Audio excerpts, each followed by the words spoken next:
Hello students, आपका हमारे YouTube channel पर एक बार फिर से स्वागत है। तो स्टूडेंट्स, हम बात कर रहे हैं बायोकेमिस्ट्री की, जिसमें हमारा एमिनो एसिड्स चल रहा है। एमिनो एसिड्स में स्टूडेंट्स हम अभी तक बात कर चुके हैं एम्फोलाइटिक नेचर, या फिर हम ये कहें properties of amino acids like ampholytic nature या आइसो इलेक्ट्रिक पॉइंट, या फिर हमने बात की थी आगे ऑप्टिकल जो एक्टिविटी जो है अमीनो एसिड्स की किस प्रकार से होती है। तो इनके बारे में स्टूडेंट्स बात कर चुके हैं। अब जो हमारा अगला जो टॉपिक है जिसको हम इस लेक्चर में या वीडियो में पढ़ने वाले हैं स्टूडेंट्स, तो वो है हमारा किसके बारे में, वो है हमारा कि इनकी जो रिएक्शंस होती है वो किस प्रकार से होती है, किसकी, अमीनो एसिड्स की। भाई अमीनो एसिड्स क्या होते हैं, रिएक्शन करेंगे तभी तो आगे के जो मॉलिक्यूल्स हैं वो बनेंगे। ठीक है, तो अब अमीनो एसिड्स की जो रिएक्शंस हैं वो किस प्रकार से होती है, इनको हम इस वीडियो में देखने वाले हैं। सबसे पहले अगर स्टूडेंट्स, अगर आपने हमारे यूट्यूब चैनल को सब्सक्राइब नहीं किया है तो इसे सब्सक्राइब कर लें और साथ के साथ वीडियो को लाइक करें, जिससे कि क्या है, हमारी ये जो वीडियोज़ हैं ये ज़्यादा से ज़्यादा लोगों को पहुँचे। तो हम बात करते हैं अब किसके बारे में, रिएक्शंस ऑफ अमीनो एसिड्स। तो जनरल रिएक्शंस जो होती हैं वो किसकी वजह से हैं, या तो आपका अमाइनो ग्रुप होगा उसकी वजह से होगा, या फिर आपका जो कार्बोक्सिलिक ग्रुप है उसकी वजह से होगा।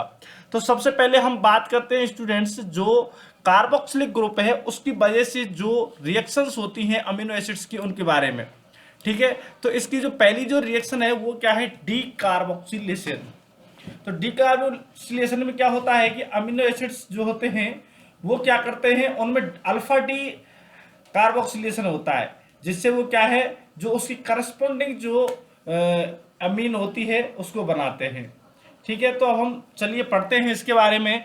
The amino acids will undergo alpha D carboxylation. ठीक है, तो इस पॉइंट को आप ध्यान रखें, कौन सा कार्बोक्सिलेशन होगा, इनमें होगा स्टूडेंट्स अल्फा डी कार्बोक्सिलेशन। कौन सा D carboxylation, alpha D carboxylation होगा, जिससे क्या है, ये उसके करेस्पॉन्ड की क्या है, अमाइन बनाते हैं। तो some important amines are produce from amino acids. ठीक है, तो कौन कौन से, जैसे हिस्टीडीन है उसका डी कार्बोक्सिलेशन। डी कार्बोक्सिलेशन क्या होता है स्टूडेंट्स, कार्बन डाई जो ऑक्साइड होती है उसका निकलना कहलाता है डी कार्बोक्सिलेशन। अरे बात समझ में, डी कार्बोक्सिलेशन क्या होता है, डी कार्बोक्सिलेशन होता है जो कार्बन डाइऑक्साइड है उसका निकलना होता है। तो अब क्या होता है, हिस्टीडीन में से अगर कार्बन डाइऑक्साइड निकल जाती है तो उससे क्या है, हिस्टामिन बनता है।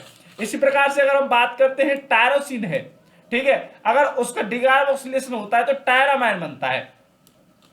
ट्रिप्टोफेन है, अगर उसका डी कार्बोक्सिलेशन होता है तो ट्रिप्टामीन बनता है। क्या बनता है, ट्रिप्टामीन। ये इंपॉर्टेंट है, थोड़ा सा इसको ध्यान रखें। लाइसिन है, अगर इसका डी कार्बोक्सिलेशन होता है तो इससे कैडावेरिन बनता है। और इसी तरीके से अगर ग्लूटामिक एसिड है उसका डी कार्बोक्सिलेशन होता है तो gamma amino butyric acid plus carbon dioxide, यानी कार्बन डाइऑक्साइड बाहर निकल जाएगी। देखिए इसको आप आगे भी पढ़ेंगे, gamma amino butyric acid.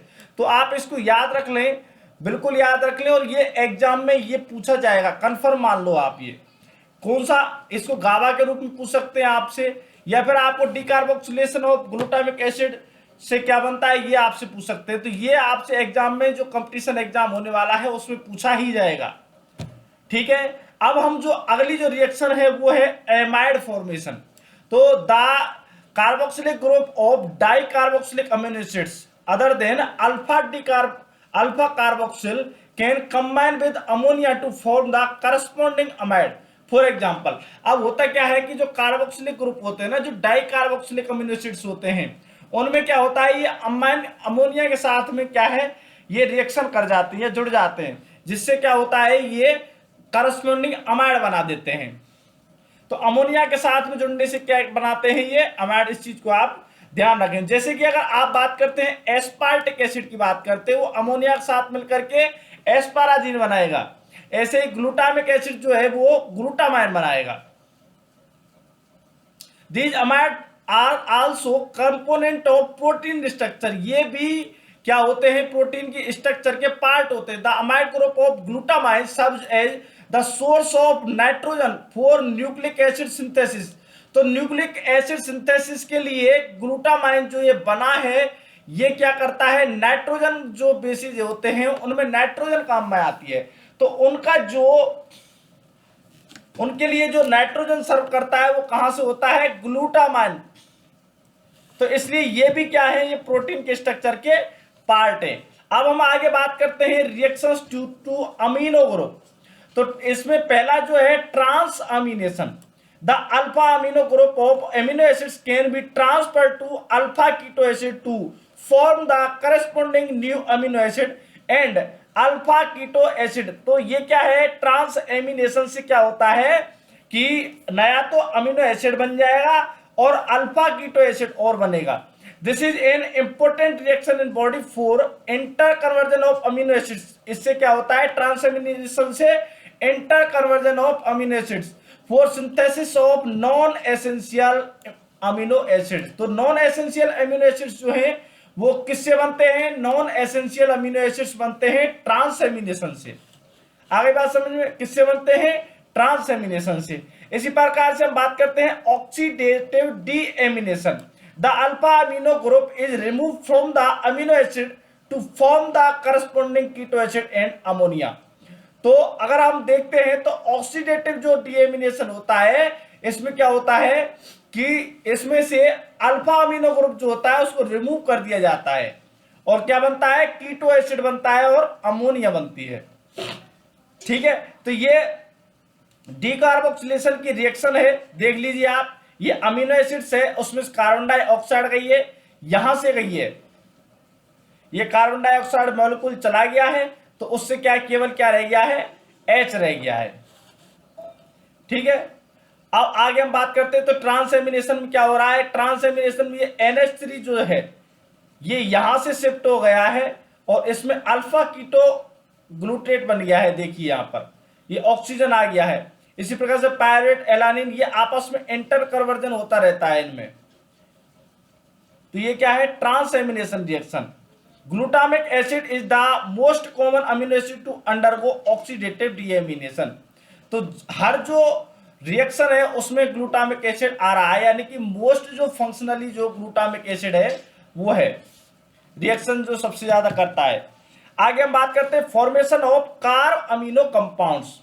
Carbon dioxide adds to the alpha amino group of amino acid to form carb amino compounds. The reactions occur at alkaline pH and serve as a mechanism for the transport of carbon dioxide from tissue to the lungs by hemoglobin.